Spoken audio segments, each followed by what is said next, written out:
Welcome, I am the Executioner, and sorry for the weird location. I've been kinda kidnapped by a YouTube channel called Queer Kid Stuff.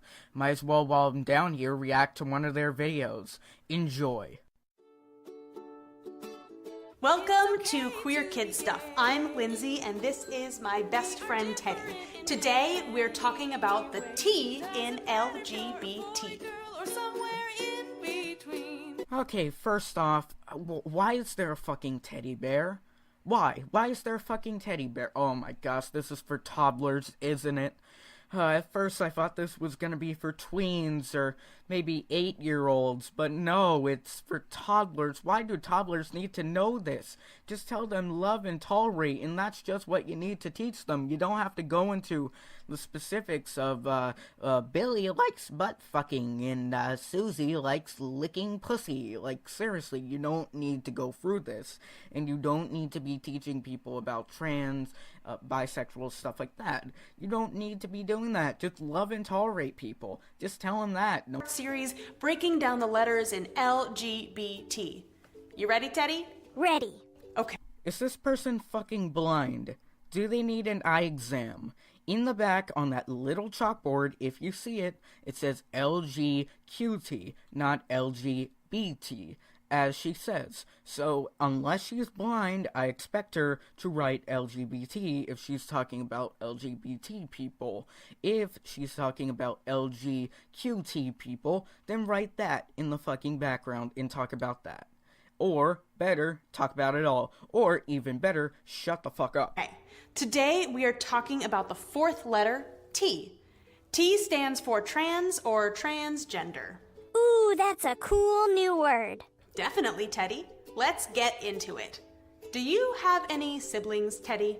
Yes, I have a little baby bear brother. And I have a little sister. Do you remember when your little baby bear brother was born? Yeah.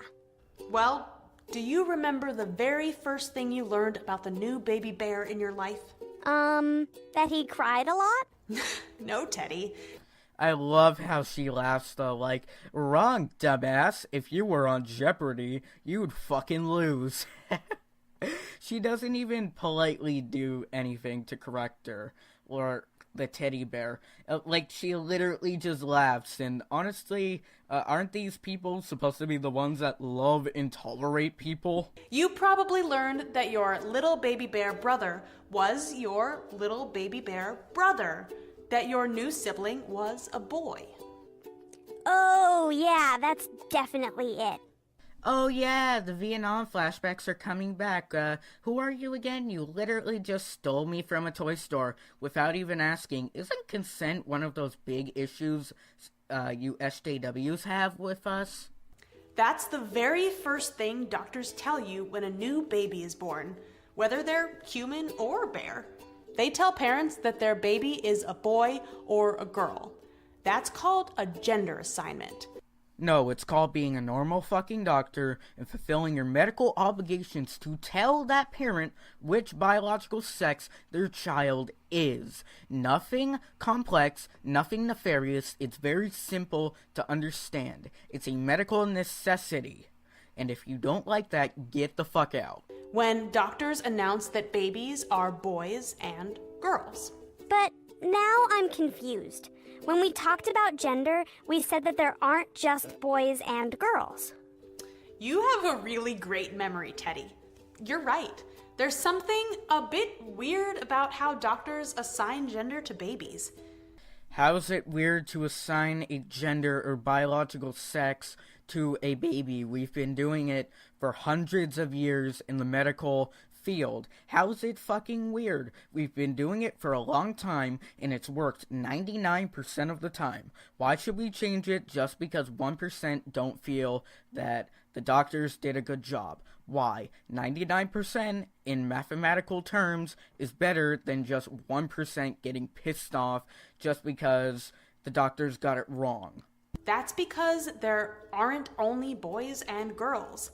And because not all people identify with their assigned gender. Oh, so the doctors are wrong sometimes? Yes, Teddy. Sometimes doctors don't assign the right genders. Doctors are not fucking mind readers. They are not people who could see the future. They take the 99% we discussed and factor that in and say, hey, 99%, they do get it right. So guess what? It's better to assign them a gender. 99%, it could work, but 1% it couldn't, than just say, well, fuck it. Because that creates lots of confusion. So, guess what? It's better to take the 99%, and if something happens down the road, you can change that if you want. But it shouldn't affect how everybody else has to work in the medical field. When a person does not identify with the gender they're assigned when they're born, they are trans or transgender. People who are trans can be boys or girls or people too. And I can always ask someone their pronoun, just like you taught me. First off, we'll get to Teddy's bullshit in a minute. But, first off, people, like, you do know there's only 2 genders and 2 biological sexes, right? Or are you one of those Tumblr people who deny that? But anyways, Teddy, you're totally wrong. It's totally awkward to ask someone's pronouns because 1, who the fuck does that? And 2, there's such a small population that would take offense to that you don't really have to do that. That's right, Teddy. There's also another word you should know. It's the word cisgender. Someone who is cisgender does identify with the gender they're assigned. Okay, so since you were assigned girl and you use she, then you are cisgender. That is exactly right, Teddy. Really? Cisgender? One of those made-up Tumblr words? Honestly, just say normal. It's much more easier to pronounce than cisgender. And I like how she says, oh, they identify as cisgender. Like they're saying it's a bad thing. Lindsay, I'm really good at this gender stuff now. Okay, so now we want to know how you identify. You can let us know in the comments below. The stupid thing is she actually disabled the comments for her video, so the little comment at the end, comment what you identify as, doesn't even matter. But anyways, I'm the Executioner. Hope you had a lovely day, and I hope this Ask Kids Queer stuff doesn't escalate into a Silence of the Lambs situation. I hope you enjoy.